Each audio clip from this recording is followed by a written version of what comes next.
Mi tema tiene como título Detección de una esfera con un tamaño conocido en una nube de puntos utilizando un método que lo conocemos como RANSAC.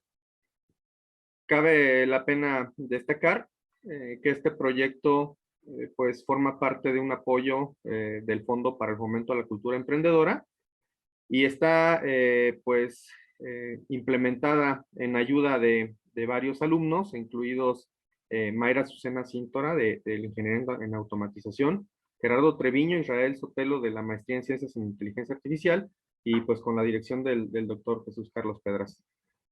Bueno, yo les voy a hablar un poquito de lo que es los datos que se recopilan con las cámaras de tipo RGBD. Las cámaras de tipo RGBD se popularizan a partir del 2019 con el sensor Kinect que venía en una consola de videojuegos llamada Xbox, pero la razón de que se popularizara en el ambiente científico fue que esta cámara se podía conectar por medio de un adaptador económico a una PC. Entonces, gracias a esto, la cámara, pues como salida, tenía una capa de color, que es la que vemos como imagen RGB, y una capa de profundidad, que lo que nos ofrece pues son datos de qué tan lejos se encuentran los objetos y esos datos están colocados en cada píxel.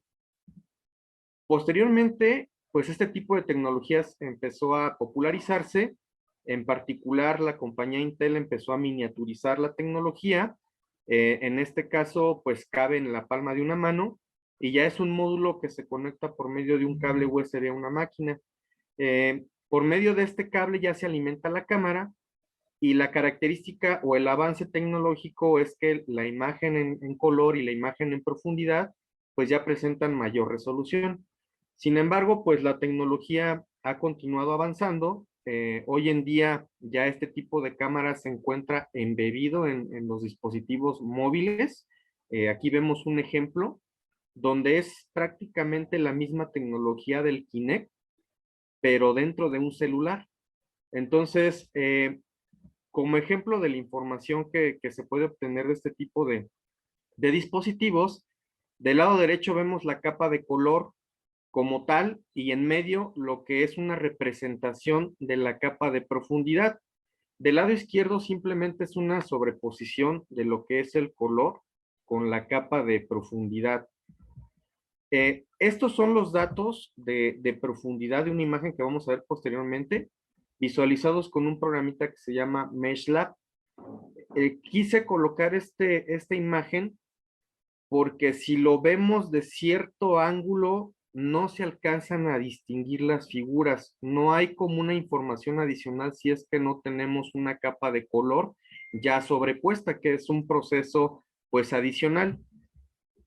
El objetivo de este trabajo es que podamos visualizar o podamos encontrar una geometría, en este caso una esfera, en lo que es la capa de profundidad. Aquí en la imagen pues se recalcó lo que es el balón con un círculo verde y en este caso es lo que queremos encontrar, pero en la capa de profundidad. Cabe destacar que el balón que se está utilizando es de un tamaño estándar 7 y esto quiere decir que tiene un radio de 12 centímetros aproximadamente.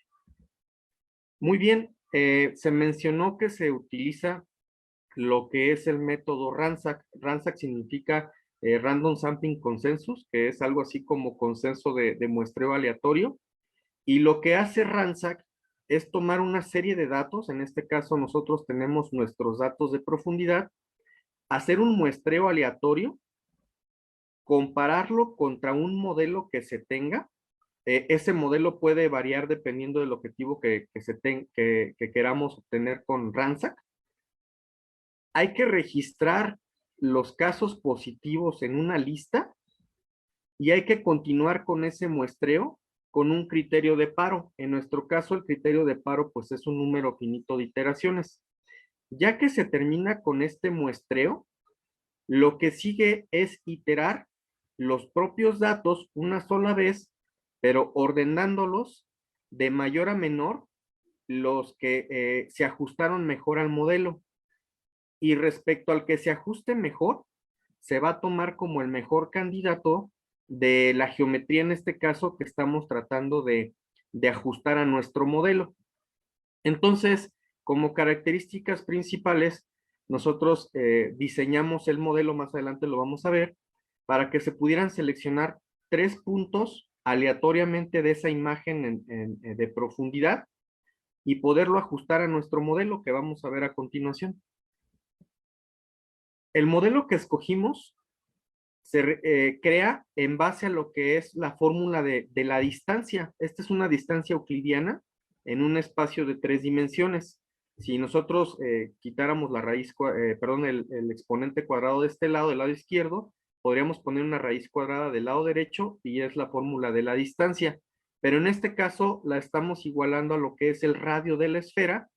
Lo que es las coordenadas A, B y C serían el centro de la esfera y X, Y y Z sería una coordenada en la periferia de la esfera. Si de esta manera nosotros tuviéramos 3 puntos diferentes, X1, Y1, Z1 y sucesivamente hasta X3, Y3, Z3, que se encontraran en la superficie de la esfera, las distancias hacia el centro serían las mismas. Por eso aquí lo igualamos al mismo radio. Si nosotros acomodamos este sistema de ecuaciones igualando lo que es los puntos de la ecuación 1 a los puntos de la ecuación 2, los puntos de la ecuación 1 a los puntos de la ecuación 3 y finalmente los puntos de la ecuación 2 a los puntos de la ecuación 3, podríamos obtener el siguiente pues, sistema de ecuaciones ya igualadas a 0. ¿Qué es lo que nos va a permitir tener este sistema acomodado de esta manera? Pues que lo podemos colocar de la forma AX igual a B. Y esta forma es muy utilizada porque ya se encuentra optimizada, por así decirlo, dentro de hardware en nuestras PCs. Ya hay hardware que se puede utilizar para resolver este tipo de ecuaciones, pero lo más cómodo es que ya hay lenguajes donde podemos introducir este sistema y nos lo puede resolver de manera muy sencilla. En particular, nosotros estamos utilizando Python para hacer el ejercicio y lo que se está tratando de encontrar en esta parte sería lo que es el centro de la esfera, a base de los 3 puntos que tendríamos como muestra. Bueno, como resultado, podemos ver en color rojo que sí podemos encontrar lo que es el balón, en este caso en la escena, y podemos distinguirlo coloreando, valga la redundancia, en color rojo, para distinguir la geometría de lo que es el resto de la escena. Y esto es muy importante porque nos puede servir como una entrada a procesos posteriores en un montón de métodos que puedan procesar este tipo de puntos. En lo particular, en nuestro trabajo, la derivación de este método lo que nos va a permitir es poder hacer una calibración de la cámara posteriormente. Este es otro ejemplo de una escena más compleja, donde se tiene pues el balón en primer plano, hay un fondo más adelante y hay información inclusive más al fondo, y pues podemos observar que el algoritmo sí funciona, el método sí converge, y en este caso pues sí detecta lo que es el balón. Aquí tenemos, por ejemplo, pues la orilla que no está muy detallada, pero esto es porque el punto de vista de la cámara de la profundidad la movimos, es decir, la trasladamos pues para poder presentar la información como imagen. Pero si nos trasladamos o ponemos el origen de la misma manera que el balón, pues veríamos un círculo en su totalidad. Y podemos observar también que hay información adicional. Esto de aquí abajo es una mesa y sin embargo los puntos que están cercanos ya no los detectó como parte de la esfera. Esto es debido a las variables que inicializamos como criterios de paro, como el error, el cual va a estar permitido que entren los puntos dentro o fuera de la esfera. Y bueno, también tuvimos lo que son falsos negativos, perdón, falsos positivos. ¿Qué sería este falso positivo? En este caso es la misma imagen de profundidad donde está el balón. Aquí lo coloqué desde este ángulo para que se pudiera visualizar, pero en este caso detectó otros puntos como puntos válidos a nuestro modelo de ajuste.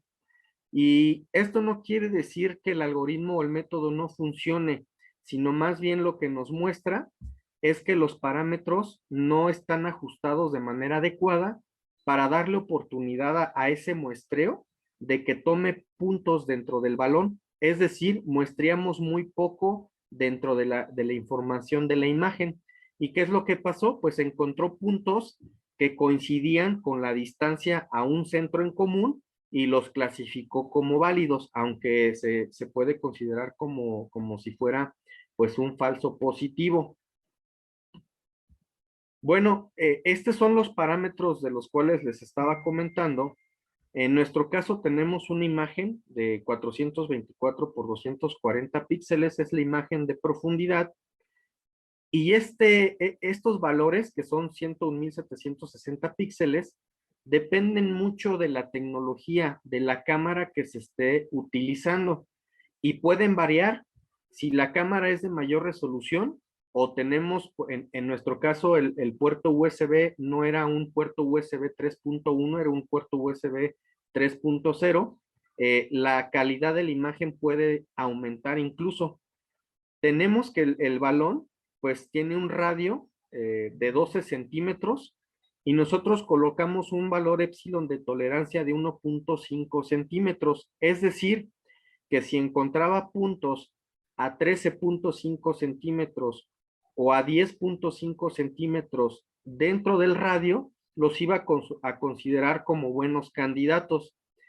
Se puede, digamos que variar este valor del epsilon para pues quitar lo que serían outliers o lo que le conocemos también como ruido y hacer esa superficie de esa esfera pues más pareja, ¿no? Más acorde a lo que es la superficie del balón. Sin embargo, por motivos de experimentación se sugirió este valor y lo más importante es que el centro de la esfera sí es el adecuado que estamos tratando de encontrar. Y en nuestro caso, pues nuestro criterio de paro fueron 55,000 iteraciones. Se escucha un número grande, pero en realidad pues es una cantidad corta comparada con la totalidad de lo que son la cantidad de píxeles. Y tendríamos que tomar en cuenta que esos tres valores tendrían que caer dentro del espacio de la esfera. Esto nos da también pues trabajo futuro para poder mejorar el método, entre ello disminuir el área de búsqueda. En nuestro caso estamos utilizando toda la imagen, pero se podría reducir el espacio de búsqueda a subpartes de la imagen, es decir, ir pasando como una cuadrícula en la imagen para muestrear con muchísimo menos iteraciones. Y bueno, por mi parte es todo y me gustaría ver si tienen alguna pregunta. Como comenté, pues este trabajo es el preámbulo de lo que es una calibración de la cámara, de la de tipo RGBD, y la intención es que podamos alinear de manera adecuada la capa de color con la de profundidad. Por su atención, pues muchas gracias. Muchas gracias, Luis Rogelio, muy interesante. Vamos a pasar a la sección de preguntas y respuestas. Ya saben, la dinámica, pueden levantar la mano o colocarlos en el chat si es que hay alguna pregunta.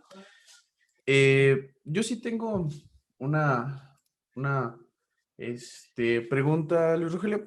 ¿Se ha tratado de abordar bueno, esta parte de como tipo segmentación, se podría decir, en el caso de tu trabajo con el balón, con algún preprocesamiento clásico o algún procesamiento clásico de imágenes? Muy buena pregunta, maestro Rafael. Fíjate que hay muchas alternativas. Hay una búsqueda, por ejemplo, de árbol que se puede establecer en la imagen, pero la realidad es que todas esas heurísticas y todo ese preprocesamiento o todas esas estrategias para poder aumentar la velocidad del algoritmo dependen mucho del modelo que se proponga. En nuestro caso, el modelo, me voy a regresar solamente para ilustrarlo. Se basa principalmente en la muestra de 3 puntos. Y esto lo que nos permitiría en una heurística para trabajo futuro, pues es que ese espacio de búsqueda, pues no sea más grande que el radio más un valor adicional, ¿no?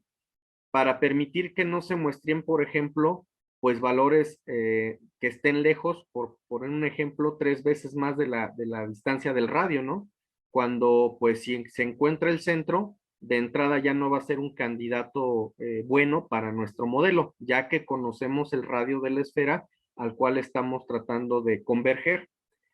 Pero, sin embargo, por motivos también de probar el método, quisimos estresarlo muestreando la totalidad de la imagen y también nos interesaba lo que es la complejidad de la escena.